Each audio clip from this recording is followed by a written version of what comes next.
Hey guys, welcome back to my channel. I'm sorry that I had to cut off the last video. This stuff is really like intense to talk about. And it's just been, I'm literally trying to compound. What the hell is wrong with me that I can never come up with words? I'm trying to compact 1 year of craziness into like, I don't know, a video or two. I'm not out of this journey yet. So while I'm super, obviously I'm putting this out there, I know that stories are gonna come back to me from other people. I'm not in a position to give advice. I haven't successfully gotten pregnant yet or anything like that. So I'm just sharing my journey because I feel like it's so important to put this out there. I think it's so important for me to feel free and to feel like if I'm going in for a blood test or whatever, I don't need to always seem like everything's perfect, because it's not. And it's exactly what I don't preach. Like, I'm all about transparency. This is something where I think you guys obviously can understand why I haven't been the most open or honest about it up to now. Now that I'm sort of ready to share everything and been through everything, I'm sharing this because I just think it's so important for me to feel that freedom. Those of you who have gone through fertility or are going through fertility or have in the past, whatever, you know what that feels like, to like feel like you have that burden of a secret, and I don't want to feel it anymore. So that's why I'm sharing this. I'm not sharing this because I want to start giving out advice on fertility, because I don't have much advice to give, because everyone's situation and journey is completely different. There's literally not one person who has gone through the same thing. So again, this is me kind of just journaling what's been going on with me for the past few years. Last thing that we left off was that I was going to do a frozen transfer. So a frozen transfer means that my embryos are frozen. I had a few weeks to myself, which I said, and then when I had gotten a second period, I started taking estrogen pills orally.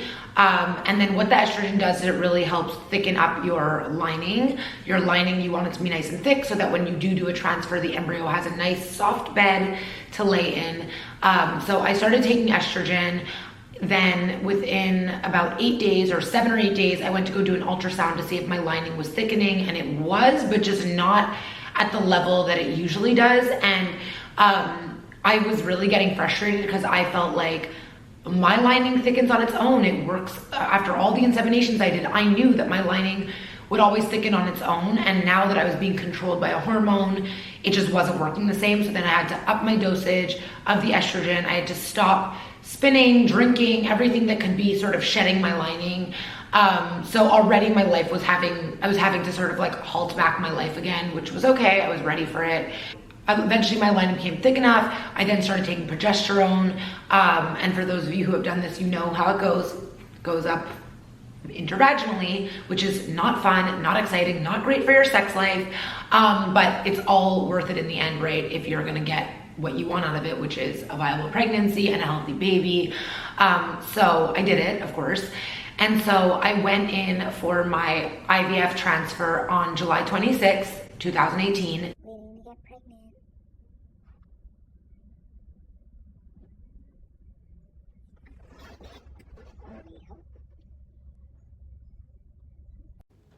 I'm in the waiting room, waiting to get my transfer. And I have to pee so badly. You're not allowed to pee. You have to have a full bladder. Literally gonna pee in my pants. Middle of the summer, probably not the best time to be doing all of this, because everyone says they don't see it. Like, my friends would be like, you look exactly the same. But to me, I felt like I was carrying like pounds and pounds of water weight. I didn't feel hot or sexy. Companies would be asking me to post in bikinis, giving me bikinis. I didn't want to be in a bikini, but I kind of just had to keep going on with my life, so I did. But you don't feel good about yourself. Whether you look it or not, you don't feel good. It's just the reality. You feel like you're swollen, you don't feel like yourself, your whole body, everything is controlled by hormones, and now all of a sudden you're taking all these hormones and you're just not yourself. So long story short is, I went in, I did my frozen transfer on July 26th. They said, the doorbell's ringing. They said that it went really well. I went home. I didn't do that whole like, put your legs up, don't pee. It's all fucking bullshit. I put it up, it goes, it doesn't. They do tell you for the first 5 or 6 days to really just take it easy because everything's just trying to sort of implant. At the time, and I've been doing acupuncture on and off for years. Not only was I doing it for fertility, but also for eczema and different reasons, but I went for acupuncture the night before my transfer. I went for acupuncture the day of my transfer. I did a lot of little funny old wives' tales. I ate a pineapple core every single day for the first week to try to help with the implantation. Apparently it helps with the implantation. I did pomegranate every single day. I didn't eat any cold water, 0 cold beverages at all. Everything was room temperature or warmer, because they say that like on no raw vegetables, everything was cooked because you're trying to take as much energy away from digestion as possible, and you're trying to give it all to the embryo and helping it latch into the lining of your uterus. So I did all of that. Looking back now, and I'm gonna get there, like, I just think if it's meant to be, it's meant to be. I don't think that all these, I think they can help, but like, I think that when you're in this situation of fertility, you become superstitious and you feel like anything you can do will help you. But at the end of the day, if it's meant to be your baby and if this is meant to work, it's gonna work or it's not. Yeah, so I basically took it really easy for like 5-6 days, didn't really do anything, still pretended that I was fine. Hey guys, I'm going to the gym, didn't do bulletproof coffee, didn't do anything. I was just acting like I was still fine, so that part was really hard. To wake up, put on a sports bra, put on my workout clothes, and act like I was going to the gym, but I wasn't. Today it's, I'm like, let me look at the date. Today it's October 2nd. I started going back to the gym last week, I'm gonna get there, but I didn't go to the gym for 2 months. 2 months that I sat on Instagram saying, and I'm going to the gym, and I wasn't. And I was putting on exercise clothes and not going to the gym. So sorry for being a fraud, but you know, it is what it is when you're in this situation.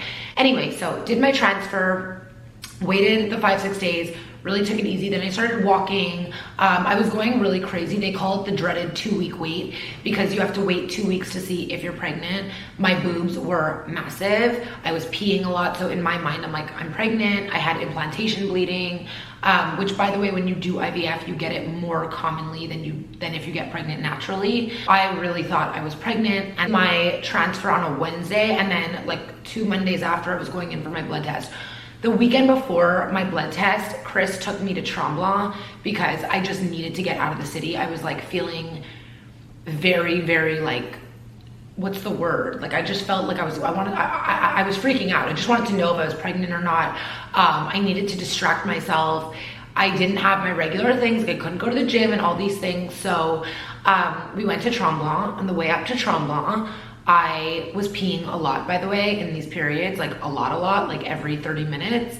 I guess it's like a hormone that gets released. Plus I was on copious amounts of fertility hormones that whether my boobs so there was all these signs where I was like, my boobs are really big, I'm peeing a lot. And it was like, am I pregnant? Or is it because I'm on a lot of hormones? Like I didn't know which one it was and I couldn't differentiate. So anyway, we were on our way up to Tremblant, and on the way I had to stop and pee like 3 times. And on the first time that I went to pee, not to be TMI, but this is a very TMI type of video, I went to pee and like a blood clot like fell out, freaking out. So I was already on the way up north and I was like having pure anxiety. I was like, I really thought it was like the embryo that just fell out of me. I was having horrible cramps. We ended up getting up to Tremblant. I was spotting, I was having bleeding. I was like, not crazy bleeding, but spotting. So I was really worried. I kept calling my friends who have gone through fertility, calling anyone that would I was like trying to make myself feel better. I was emailing my doctor. Is this normal? Is this a period? What's happening? It was mentally exhausting. Like I was so convinced that I was pregnant, just wanted to sort of get to the blood test and see, and like I was tripping out. I couldn't get there fast enough. I couldn't get out of Tremblant fast enough. We ended up staying the night, leaving the next day pretty early because I just was like, I just want to get home. Like I couldn't enjoy myself. I was so, not panicked, but I was just like, what the fuck is going on? Like, why am I bleeding? Like to me, blood means period. And then you start looking online. And by the way, if you're going through this, you look online, you're gonna find whatever you wanna find. Like if you wanna find that it's a positive, you'll find the positive. If you wanna find that it's negative, you'll find the negative, because everyone has a different story and a different situation. Fast forward to 2 days later, I went in for my blood test. I was like sitting by the phone waiting like anxiously for them to call me back, which by the way, like these fertility clinics, like they should call you within an hour. Sometimes they take like 3 hours, 4 hours, 5 hours, and it's like, are you fucking crazy? Like we're sitting here waiting. So much has gone into this, and you're just like waiting. They called me. I was expecting bad news because I had bleeding. They said, you're pregnant, but just a little bit pregnant. I'm like, what the fuck does that mean? So basically it works by your... On one day sharing my fertility story and everything I've been through. So I did my transfer. How long has it been? It's gonna be, is it 2 weeks? It's gonna be 3 weeks tomorrow. I did my beta, which is basically a pregnancy test, blood test, last Monday. I've been lying on Instagram, pretending I'm going to the gym, pretending I'm doing my bulletproof coffee, but in fact, my whole life has kind of halted. Lying about all the advice that I'm giving. I'm just lying about where I'm going and what I'm doing because I can't share anything, obviously. So I did my beta, which is the blood test. That's what they call it. They call it a beta. And it came back that I'm pregnant, but my levels were really low. So for those of you who have done fertility, who are in fertility currently, or who know anything about this, because I don't, and they don't tell you anything, you just kind of go into it. My level when my first beta was 28.4. So I think that pregnancy is after 5. Anyway, so I did it, 28.4. And then you have to go back. I had to go back 2 days later because they want to monitor if it's going up. So what I've come to learn through looking on Google, looking on forums, speaking to people, is not so much that it's important if it goes. It's not so much important about what the number is, but that it's doubling every 48 to 72 hours. So I went back on Wednesday, which was April, no, it's not April, what am I talking about? The test was, when was my blood test? Was August 6th, which was 28.4. I went back on August 8th, 48 hours later, it more than doubled and went up to 67, which was good, but it was still really low. And then they wanted me to come back on Tuesday, which is yesterday. I had spotting over the weekend, which, you know, it can be really normal, especially when you're doing IVF. And just in general, it can be normal, but it doesn't feel normal. It's terrifying to see blood or spotting or anything on a tissue or on your toilet paper, and they don't tell you anything. They never tell you, oh, it could be normal if you have spotting, don't worry. Every time I pee, I bring my flashlight, like my phone flashlight with me. So I had to go through the weekend not knowing. Because I was having spotting, they told me to kind of do modified bed rest. So I go to places, like I'll go, I don't know, like for a dinner, maybe. But other than that, I'm on bed rest. I haven't really left my house, starting to go crazy. And also, I mean, there's no pressure to keep up anything on Instagram, and I'm not trying to lie about anything, but at the same time, I don't want to share my journey right now, because it's so scary to share it in general. And then on top of it, it's scary when you don't know what's going on in your own body, or you have no control. So it's a lot to already process, and then if you add in bringing like thousands of people into your journey with you, even worse. So not doing that. So I'm on modified bed rest, basically. So on Monday, there's a girl actually who follows me on Instagram who works at the hospital, and she brought me in, I messaged her and I was like, you gotta get me in for another beta before Tuesday because I'm freaking out that I'm having bleeding again. So on Monday I went in for another beta, and they called me and it was like, oh, you're at 220. So it had like quadrupled, which was really good. But still low, like I really felt like I was pregnant. Like I said, I've been pregnant in the past and I was feeling all the same symptoms, but you know, it was concerning. I couldn't get excited. I couldn't be like, yay, I'm pregnant, because they kept being like, you're pregnant, but your numbers are really low. Hospital or the clinic is saying like it's still lower than what they would want it to be. However, if you look online, it's still like in the range that it's supposed to be, but it's going up slower than they would like. So I'm like, am I gonna miscarry? I don't know. We don't know anything. So then they're like, you're gonna come back in 2 days. And this is how it's been. It's been like 2 days, 2 days, 2 days. So a lot of people do IVF and they have this like dreaded 2-week wait, which was really hard. But I think this is harder, like the every 2-day thing, because every 2 days you have to do the blood test and then you have to wait for them to call you and tell you what's happening, what's gonna happen. Okay, so I went this morning. Today's Wednesday, August 15th. I go this morning, they take my blood. Still having some spotting. They call me and they're like, it went up to, I think, like 380. I don't know. So it didn't double, but it definitely went up.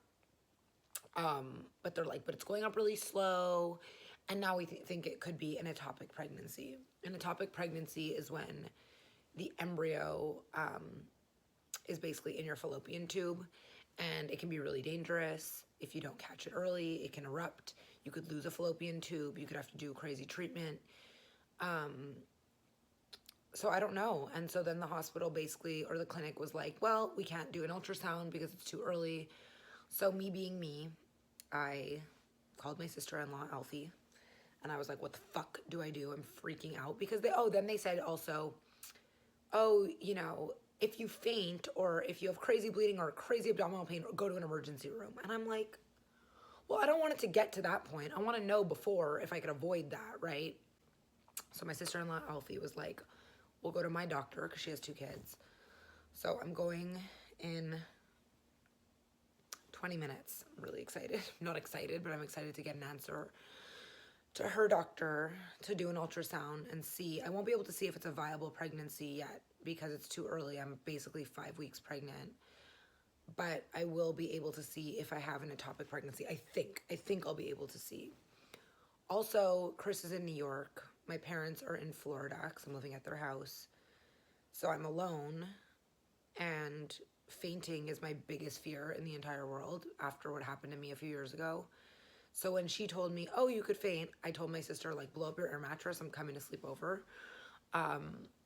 Because if, God forbid, I faint, no one will hear me, and no one will be able to take me to the emergency room, and I could hit my head and whatever. So I just figured I should film this, because who knows, hopefully this journey will bring me to a pregnancy. I have a pimple on my cheek, by the way, that's like so red and is now getting inflamed, which is also really fun.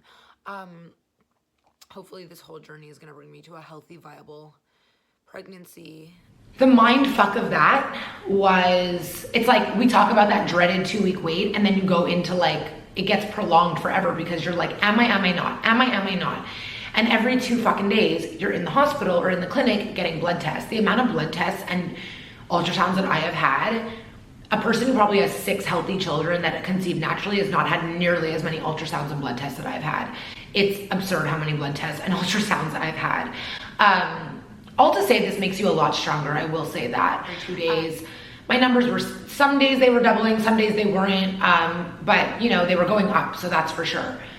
After about 2 weeks of this, they said to me, you know, we're really worried that it could be ectopic. Sorry. So an ectopic pregnancy is when the An ectopic pregnancy is when the embryo gets stuck in your fallopian tube, or grows in your fallopian tube. And to be honest with you, I had no idea that it was even physically possible that when you do IVF, where they're legit putting it into your uterus, I didn't know that it could travel into your fallopian tube. Like, I had no idea. Now I know that it can. You actually have a higher chance of that happening when you do IVF because something to do with the pressure. So in the end, they said, you know, we think it could be ectopic. They did ultrasounds, couldn't find anything. I was so scared. I filmed a few videos that I'm gonna edit into this one during that time. The month of August and September have been, sorry, it's really emotional for me, have been like the hardest months of my life. I had to keep going and acting like everything was normal, but I was so terrified. If you know anything about ectopic pregnancies, it's like a ticking time bomb. So in the past, people would die from them. So your fallopian tube is really small and your embryo is in there and it's growing and it can just erupt. And if it ruptures, you get internal bleeding. And so what happens with that is I was just so scared. Like I was like, it wasn't even anymore about, am I pregnant, am I not? It was like, first of all, they couldn't find it. So for the first like 2 weeks of them thinking it's ectopic, no one could locate the embryo. Sometimes it takes a long time until you can actually see it in an ultrasound. So there was still always that ray of hope, but then there was also the panic of, is it ectopic or not? They couldn't see it. I was in the hospital. At this point, the clinic moved me over to the hospital into the EPAC clinic, which is an ectopic specialty clinic. And after I was in there every 2 days, they really have to monitor you closely because they want to be ahead of a rupture. So I had kind of given up on the fact that maybe I was pregnant. Like I was like, forget the pregnancy. Am I going to be okay? Are they going to find it? What's going to happen? Am I going to get surgery? Is it going to rupture? Everything I would do, like I wouldn't really go many places, but if I would go somewhere, I was always like, am I close to a hospital? What's my exit route? Am I with someone that will be able to take me, that will be able to handle me?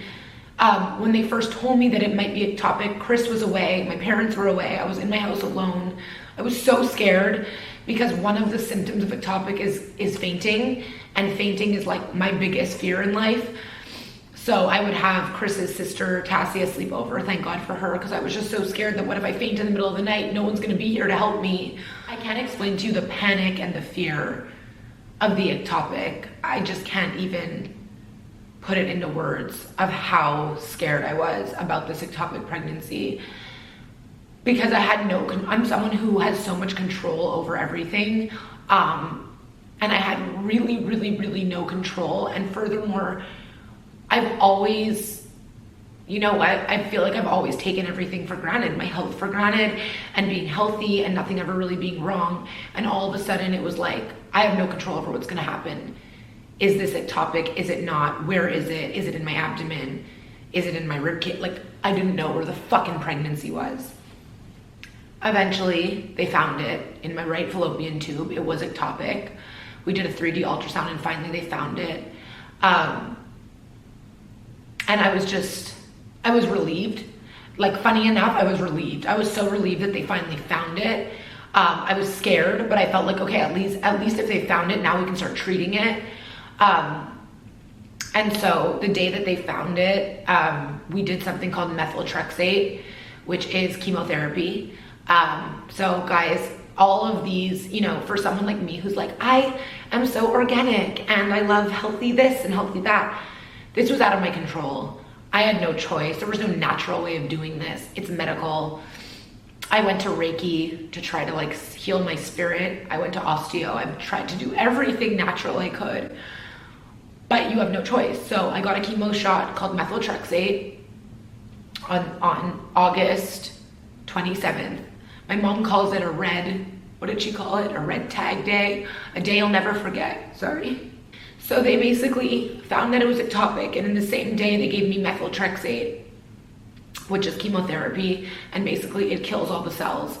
With methotrexate, you cannot, with an ectopic and with methotrexate, there's so much you can't do.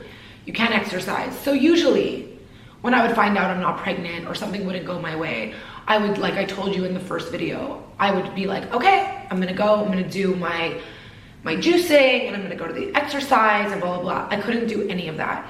I'm not allowed, I haven't been allowed to work out, have sex, travel. You can't go anywhere that's not within 20 minutes of a hospital because you're always at risk of a rupture. If you rupture, you have internal bleeding, you need to get to a hospital instantly. I wasn't allowed to eat green vegetables. I wasn't allowed to have anything that had any sort of folate or folic acid because it can make the methotrexate chemo shot not work. So you kind of want to like starve your body of nutrients, which is, for, as you guys know, for me, that's a really fucked up thing to do. Yeah, so I did the methotrexate shot on August 27th. from the methotrexate shot, which I got at like 12 p.m., at 1 p.m. I went to go sign for my new house. So it was the most exhausting day. I went from finding out it was guaranteed ectopic after a month of being back and forth and not knowing if it was, if it wasn't. So yes, it was ectopic. Then I had to get that chemo shot and literally had to go sign for my house at the notary within 1 hour. I remember sitting in the notary signing for my house, and it was like nothing was fazing me. Like, it was a moment that I should be so happy about, that I'm moving into this house, that I thought maybe I'm gonna be pregnant and get this house. And I'm sitting there signing for it, and I was like I had no emotion. I signed, I tried to keep a smile on my face, but it was so hard to not, I had to just swallow so much, and I just had to keep going, but it was just very difficult that day. But after that day, I felt okay. I didn't feel so tired. Like they say, the methotrexate can make you really tired, really nauseous. I actually felt really good. And like I said, like, I have never been so thankful for my health, and so thankful for my just being healthy. Like, this whole situation has made me feel so grateful for everything that I have. Having your health kind of be at risk and have the risk of a rupture or possible surgery or possible internal bleeding or whatever it is, it really has made me so thankful and grateful for how fortunate I've been up to now. So I am in the middle of editing the second part of my fertility video. I really thought I was gonna be able to just do it in 2, but it's getting too long, so I didn't have a sign off, so I decided to just film it right now. I will be posting a third part in like a day or 2, so it's not gonna be like a week later, so that I can finish off this story. So thank you guys for watching. Again, it feels so weird to say it, but if you want, leave a comment on this video, give it a thumbs up if you like it, and share it. Share it. If there's anyone that you know that is going through fertility or miscarriage or ectopic or anything like this, share this video so that it can maybe bring them some peace and to just not feel so alone. Love you guys. Thank you for watching.